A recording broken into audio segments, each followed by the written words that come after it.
Hello once again, everybody, and welcome to the Manny Diaz Show. Joe Zagacki alongside University of Miami head coach Manny Diaz and my broadcast partner Don Bailey Jr. Hurricanes coming off a great win against Pittsburgh, 31-19. Virginia comes to town this week, 8 o'clock kickoff at Hard Rock Stadium. But coach, first, the Pittsburgh game, old-fashioned, hard-fought game, and you really had to grind that one out. We knew we would. I think it's always that way when you play Pitt. It's going to be two great defensive football teams. They make it difficult to really get anything going, and you got to stay in it because they will also give you the opportunity to hit some explosive plays. And we challenged our team to play great team ball, which means that the defense was going to feed the offense, and the offense would feed the defense, and special teams would really feed both sides. And the way the game played out, it really was a great example of how one side of the ball really benefits the other side of the ball. Coach, the concern was after the Clemson game, Miami loses that game. How are we going to react back at home? A noon kickoff, no blimps, no parades, and it was business as usual. You mentioned that you had no attitude problems, no effort issues, but I saw a couple plays, and I know you saw more of them. But I think it's nice to share with the people who watch this that there was Derek King on his interception, how hard and how fast he tracked the guy that was returning the football. I mean, knocked him out, almost knocked him out of the game. Then I saw Silvera on a play. He got bent over in a yoga pose. I mean, he was basically bent completely back. He comes back in, but the one that kind of really got me the most was, I think it was Harley with 1 minute and 45 seconds left. The game is in hand, and he is blocking his guy 30 yards downfield and pushing him out of bounds. To see those three examples, and I'm sure there's 30 more, that's got to make you feel great.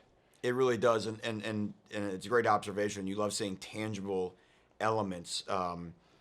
Derek, and it wasn't really just on the one interception. On the other interception, you watch Derek, you watch Cam Harris, you even watch Harley chase that guy down. And we told them in a team meeting on Sunday that was a 4-point play because the defense goes out and holds Pitt to 3. So their effort on that play really, benefited us just to keep Pitt out of our end zone. So that was big. The Jade Silvera, Jade had was getting examined at halftime and would not come out of the game. I thought his toughness was outstanding. And then you mentioned Harley blocking in the fourth quarter. We've been talking about it all year about this tempo offense and wearing people down. And again, it's going to be hard against Pitt. They make you grind for everything. But in the fourth quarter, Pitt only had the ball for 1 minute and 50 seconds. We went on a 7.5-minute drive. I think we got the ball with 3 or 4 minutes left and did not give Pitt the ball back again. And all of a sudden, we started leaning on them, started getting those runs, and our players could tell that Pitt was starting to just hold on physically because of the heat and the humidity, where our guys, we felt like we could have played another quarter. Coach, kind of picking up on what Don said about kind of effort and attitude. We touched on this a little bit last week on previous shows with an example that the Heat showed you. But if you look around sports today, baseball, the playoffs have been incredible. Passion and energy, nobody in the stadium. NFL, nobody in the stadium, guys playing great passion and energy. We do have a few people in the stadium, and we're thankful for that. But do you see, is that one of the things you're proud of with your team, that they are bringing their own energy, bringing their own passion, and they're finding that their spot for fun is game day? Right. That you couldn't be more spot on. I mean, the sideline is always important, but it is so important in 2020 because you got to create your own juice. When we got our fans there and they're trying to do their part, but it's just not like what it normally is, home or away. And it's not just the people bringing the positive energy. What's really also magnified is if you've got someone that's bringing negative energy. Let's say I'm not playing as much, or I'm not, I'm playing poorly, and those energy vampires on your sideline would be even more devastating in 2020. So you've got to have a team that enjoys playing with each other, enjoys playing for each other, and they put in so much hard work. They have sacrificed so much to stay healthy to play these games. Saturdays are our reward. Coach, you talk about a mentality, and red zone is a mentality for a defense, and boy, it showed through this past week against Pitt. The one touchdown that you give up in the red zone, they start at the 1. Not a big challenge for them, but overall, your thoughts on how your defense performed in the red zone? It's one of our goals. Our plan to win is out-tough them in the red zone. And, you can do a lot of things when you're out in the field, but in the red zone, that space becomes condensed, harder to throw and catch. And But red zone, it starts in between the years because usually something bad has happened to get you to the red zone, right? They're driving the ball. We had a sudden change opportunity. You're usually not very happy to be down there as a defense. But if you can flip that and say, we are going to be happy. We're going to love playing red zone defense. We love it the closer the ball gets more closer to our goal line. Then you can find a way to get a stop. And there were so many great individual performances down there of just guys giving great effort, making great plays.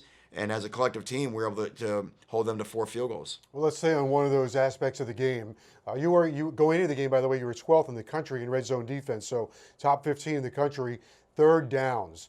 Pittsburgh was 3 for 17. At one point in the game, you almost held them hitless. They were 1 for 15 during one stretch of the game on third downs. Vital. And we know that third downs and red zone, both those situations were not our strong suit a year ago. We've made a major emphasis to improve those things, and really on both sides of the ball we have. But I think Pitt had two third down conversions on their first drive of the game, and I think after that, to your point, I think they only had one the rest of the way. So sometimes it was coverage, sometimes it was pressure, sometimes it was a combination of both. But again, I thought Blake Baker and our defensive staff did a phenomenal job with our third down plan and our red zone plan to win the critical situations, as we like to call it. Manny, I'm not sure that people realize the quality of defense that Pitt brought into Hard Rock Stadium. I mean, we're almost at the halfway point of the season, and they're ranked in every single category in the top 10 or top really 2 or 3 in some categories. And you challenged Miami's defense to leave Hard Rock Stadium as the best defense on the field. They accepted that challenge. They did. They wanted it, and I think they got tired of hearing about Pitt's defense. And Pitt's defense is as advertised. Our offensive players, even talking to them after the game, they've got the utmost respect for Pitt on defense. But there are some issues. They are a high-risk, high-reward outfit, and we saw our 3 explosive touchdowns was really the key. Pitt could not create explosive touchdowns against our defense. They had to drive the ball when they did have any type of success, and we were able to get the stops when we needed them. So I got to give our credit to our guys. They accepted the challenge, and they rose up to it. A couple of things about your offense against that defense. 1, 100 yards rushing. Not many people get 100 yards rushing against them. 2, over 30 points, so 31 points. That's a winning combination right there. And then in addition, you had 6 pass plays of 15 yards or more, and you had 4 run plays of 10 yards or more. So just enough big play action also to get the win. That's right. And actually with the rushing yards, we calculate our rushing yards more like the NFL, the true rushing yards on running plays. We really ran for like 140 on Pitt because the official stats include sack yardage. You got to take the sack yardage out and apply that to your passing stats because really those are pass plays. So great job really by our offensive line and backs. Pitts can always make it hard to run the football, and just to get 140 on them when they were giving about 50 a game was impressive. So proud of those guys. Like I said, they're gonna make it tough, but our guys rose up and found a way to make it happen. Coach, defensively, to Corey Couch, one of his best games of Miami, come up with some big plays, but also let's go to the young guys. To Corey Couch, a couple pass breakups. You see that his play count keeps going up, and up, and this young man certainly is not playing like he's got youth in his veins. Yeah, he's a vet now. He's been here 2 years, so he's an older guy. And Corey was. It turned out they played a lot more 4 wideouts than they had done all year. So Corey's our nickel. So we had a nickel plan ready. Thought it might be something we'd use 6 to 8 plays a game when they would show the 4 wide package. And I'm talking about on first and second down. It turns out it was their number 1 personnel group through the course of the day. So Corey played a lot, had to compete a lot, had to play a lot of snaps in man coverage, and he was phenomenal. He was all over his guy, made big plays, third down, fourth down, whatever it was. So proud to see him excel like that. Before we jump into Virginia, let me ask you this one about offense also. You had John Campbell starting at left tackle. You had to make a move at right tackle. Zion Nelson played there because Williams was out injured. Then Will Mallory, of course, without Brevin Jordan. He gets you 2 touchdown passes. Nice ratio for Will. I think it's 5 receptions this year and 3 touchdowns. Yeah. Long may that continue. We got to keep getting him the ball, get more touchdowns. But we love Will. We love his versatility, and he's battled through some bumps and bruises this year. So it's fun to see him get in the end zone. And but as you mentioned, really down 2 starters against Pitt, and then the fact that a guy like Zion has got to go over and play right tackle, which he's never really done before in a game, and really acquitted himself well over there on the right side. So proud of all those guys. I'm proud of the entire offense for finding a way. 31 points on a game we don't feel like we played great is a pretty good feeling. Coach, I'm not going to let this slip by. Your defense held Pitt to 22 yards rushing. Yeah. I'm not going to let that one go. That's a great number. It's a big deal. It really is, and it makes it really hard. And it doesn't matter who's playing quarterback for Pitt or for anybody. If you can't run it and you got to drop back and throw it, and Pitt threw for 270 or whatever, but on 50 pass attempts, and we put the quarterback down, 3 or 4 times or whatever it was, and so. Really, really proud, but again, any great defensive performance is going to start with dominating the run game, and I thought our front was relentless all day. We have to take a quick sneak peek here at Virginia. 18th meeting between Miami and Virginia. They will come in desperate. They've lost 3 in a row. They like to create a lot of havoc on defense. You'd have to imagine you're going to get a very focused Virginia team here on Saturday night. Well, you would expect nothing less with their head coach, Bronco Mendenhall. He's an outstanding defensive mind. They always present problems, or they can be a 3-4, they can be a 4-3. They've got every little coverage known to man, every blitz known to man. So they're very, very multiple with what they do. And to your point, they didn't play great a week ago, and so you know that they're going to be really trying to tighten everything up in their week of practice and preparation for us as well. And then offensively, Robin Nye is a very creative offensive coordinator. They're going to line up wide receivers in the backfield, tight ends at wide receiver, running backs at wide receiver, guys line up all over the place. And they've had some injuries at quarterback, so they've played some different quarterbacks. And unlike Pitt, who is going to run the same offense regardless of who their quarterback is, they will change a little bit what they're doing and how they're trying to do it based off of who's in. So our players are going to have to know who's in, be aware, and understand that we may have to have 2 different sort of mentalities based off who's in at quarterback. Coach, when you look at their line of scrimmage for Virginia, their offensive line are older guys for the most part, at least the center and the left-hand side. But a lot of those guys have been redshirted. They're big, they're strong, they're powerful. And then their defensive front, historically, and this is no different of a year, they're very strong and move well. Yeah, I don't think in the last 2 years, I don't think anybody's in this game has gotten 17 points. I'm pretty sure that's right. It's been hard, and I know no one's gotten 20, so it's been tough sledding for both sides. And again, and a lot of the players, as you mentioned, are coming back, and so Virginia's got an expectation. Look, they won our division last year. That's right. Right. So they're building a program in a year where they're expecting to win. Again, like I said, injuries I think have kind of knocked them off stride, but it's a wounded animal, and wounded animals are always dangerous, and they will have our full respect. It will be the Hurricanes and the Virginia Cavaliers coming up on Saturday at Hard Rock Stadium at 8 o'clock. When we come back, we'll have our breakdown segment as we continue on the Manny Diaz Show. It's time for the breakdown segment with our head coach, Manny Diaz. And, Coach, I know you have something special for us this week. Yeah, I got something from all 3 phases, and I'm going to start off with special teams. It's been so key to our early success this season, and there's some young guys. We talk about Borregales and Headley, but there's some young guys around them that are really making a name for themselves, and I want to show them. So this is in the third quarter. We've just scored the touchdown to go up 28, I believe, to 16. So really got a chance to take momentum right here. And Borregales does an amazing job. A lot of his kicks are kickoffs, but every now and then there's going to be one that's going to be returnable. And our guys got to cover every time, like they're all going to come out. So there's the effort of some of these players who are, their roles are going to grow more and more. I want to start off with Mike Parrott.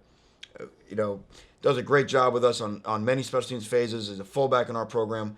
Look what he does to this player right here. I mean, that is phenomenal. That's just an absolute domination. And then look at the players running down: Xavier Restrepo, Brian Balaam, Corey Flagg. There's Sam Brooks, Avery Huff, and that's Tyreek Austin Cave. Okay, here's Michael Redding, and there's Dunson. Okay, that's the Corey Couch. Every one of those guys I just listed is either a sophomore or a true freshman. Okay, first or second year guys in the program that are, again, learning on specials, giving great effort. Avery Huff beats his block right here. He's going to bend it. You see Brian Balaam comes in. The ball is not even at the 10-yard line yet. Look how many Hurricanes are already surrounding the ball. And then watch Sam and then Tyreek Austin Cave right at the moment of truth. Corey Flagg. Look how many hats are to the ball. We're driving the guy back. I mean, look, that's phenomenal special teams. You see Dunston jumping over the pile. Look at Borregales celebrating his teammates. really fun to see all these young guys get down there and take pride in playing special teams for the Hurricanes. Coach, explain how these guys earn the spot to get on this, because there's no gimmies on coverage team like this. No, Jonathan Packey does a great job, and it's effort, attitude, and toughness. Eat. Those are the three things that we emphasize, and that you can see. Every week we want to put it on tape that we're playing with great effort, and that's why when we talk about things like that, attitude and toughness, and you see it, and you can see right there in a momentum game where Pitt's got to run a kickoff back. They're trying to get a big play. They get the momentum back after we just scored, and having so many guys, run into the guy like that sends a message to other teams that you might want to keep it as a touchback.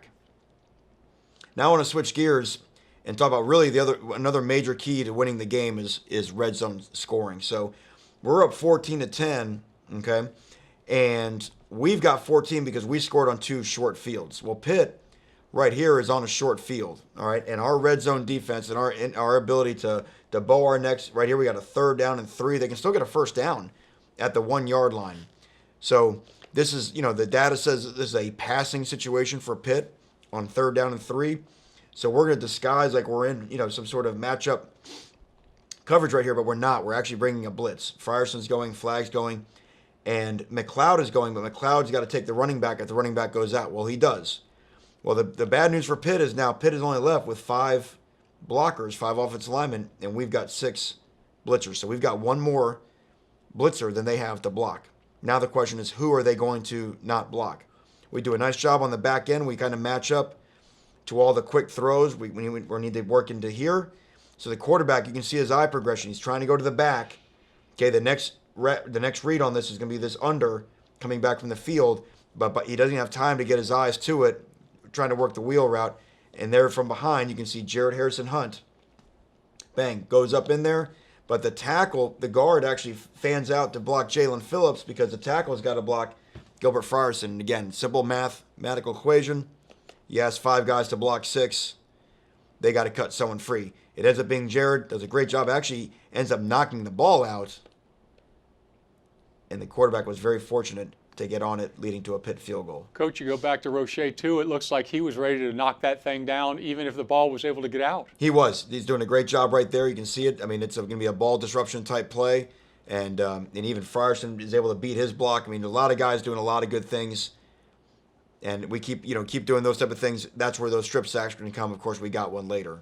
So now another situation again, and here we are late in the first half, and guess what? Pitt's down on our goal line again. Another 3rd down and 1. I mean, maybe not even 1. Very difficult situation. They got all their big bodies in, got their big fullback in. They have an extra offensive lineman in, a couple extra tight ends.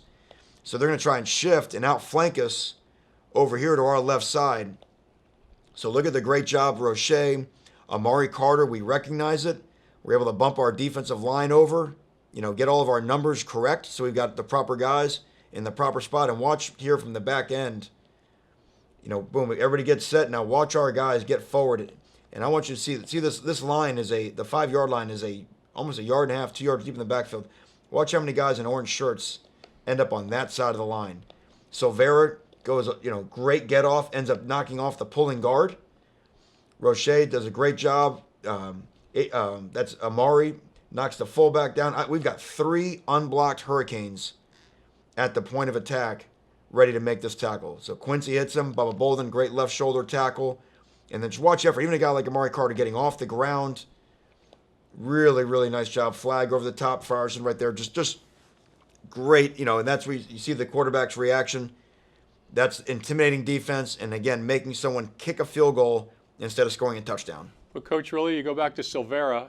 His penetration allows the perimeter to come in and make the play. Yeah, they don't get cut off. Because he takes 2. Yep. Right? Anytime you can take 2, again, just coming back to math, right? Because now the puller they had for one of these guys isn't there anymore, and our linebackers do a nice job of flowing. There's Sam Brooks takes the run-through gap underneath that block. So, again, just a lot of guys showing toughness, and that's what red zone is all about.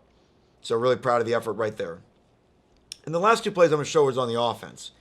And the first thing I'm going to show from early in the game, how sometimes a play that doesn't look great might be setting something up for later, okay? So we're going to run, okay, we got a funny formation right here. That's Cam Harris. Looks like we have 4 wideouts in the game. But actually, that's our running back. That's Cam lined up out there. We have 2 wideouts over here, and that's another wideout right there, okay? That's Will Mallory lined up at running back, which is a little bit peculiar, okay? Not something we normally do, all right? And what we're doing is we're running just a lead play for Derek King. So we're going to try and block these guys right here, and we're going to lead up on this linebacker. But the linebackers, see how these guys are. This is why Pitt's really good. Look, they've got 2-on-2 over here. They've got 2-on-2 over here, so they take away everything easy, and all these guys are always freed up to be run players. And especially when your quarterback's a run player, he adds another blocker, right? Because now you've got 5 offensive linemen plus Mallory equals 6. So they devote 7 guys to stop the run, which makes sense. We're going back to math, right? But there's a downside of that. See this right here? There's nobody there. So here's a play that's not going to look great. 1st and 10. Oh, man. Boom. 1 yard gain, 2 yard gain. It is what it is, right? Well, sometimes, now, obviously, we wanted to gain more than 2. Pitt did a nice job on this play. They stunned it inside and made it difficult on us. Okay, so you get what you can get. But you're always setting up something later. And here's the later. Now we're in the second half. Okay, game's kind of gotten a little bit close, but the defense came through with a big strip sack to give our offense a ball on the short field. And here we go again. Here's Cam Harris. Here's our 3 wide receivers split out of the field. And there's Will Mallory. And there's Pitt in the same structure. They've got their safeties way wide because they don't want our wide receivers to make any easy, non-contested catches. And then here's their 7-man box, okay, because they know that Derek is a running threat. So here it goes again. This is basically the exact same play, and here are the guys that made that a 1 or 2 yard gain the play before. Well, guess what? It's not the same play. So a great job by Rhett Lashley and our offensive staff, not just in play design, but setting up through the course of the game. You got to hold your water because you want to come back, you want to call it again. And it's very similar to the Cam Harris touchdown, but it's presented differently because now it's a Mallory playing fullback coming through, and the guy can't be right because if the guy covers Will Mallory, then they have a hard time stopping Derek on the running play. Because see how you've got the middle linebacker blocked, and Derek just does a nice job of putting it on him. Sometimes those are the hardest ones, right, when the guy's wide open. Does a great job, puts it right on him, and this was really the dagger touchdown right there. So phenomenal play design, phenomenal execution, but a great example of what it shows you where sometimes, those small yards gains in the first half set up the touchdowns later on in the game. Coach, and you talk about design. If you go back and you look at the wide receivers, the guys behind, the number 2 guys behind, both of them flashed their numbers on both sides to hold those defensive backs in place so Will can get out down the middle. That's right, because it looks like a screen on both sides, right? So both the safeties step forward. And again, this is what makes Pitt tough. They're not going to give you any easy offense. A lot of people we play, these DBs will be off, and you can throw a little screen out there and get 5 or 6 yards. Pitt doesn't give you any of that. They've got every single player right now basically within 6 yards of the line of scrimmage. That is high reward for them, but there is high risk because, again, if somebody can slip through, it can create a problem like this. So, again, full credit to our staff and to the players to execute this thing to make it happen. Okay, Coach, thank you very much. It was the breakdown segment with head coach Manny Diaz. A big one for the Canes on Saturday against the Virginia Cavaliers, 8 o'clock at Hard Rock Stadium. I think the fans are going to empty their lungs for that one. For University of Miami head coach Manny Diaz and Don Bailey Jr., I'm Joe Zagacki. We'll see you next time right here on the Manny Diaz Show.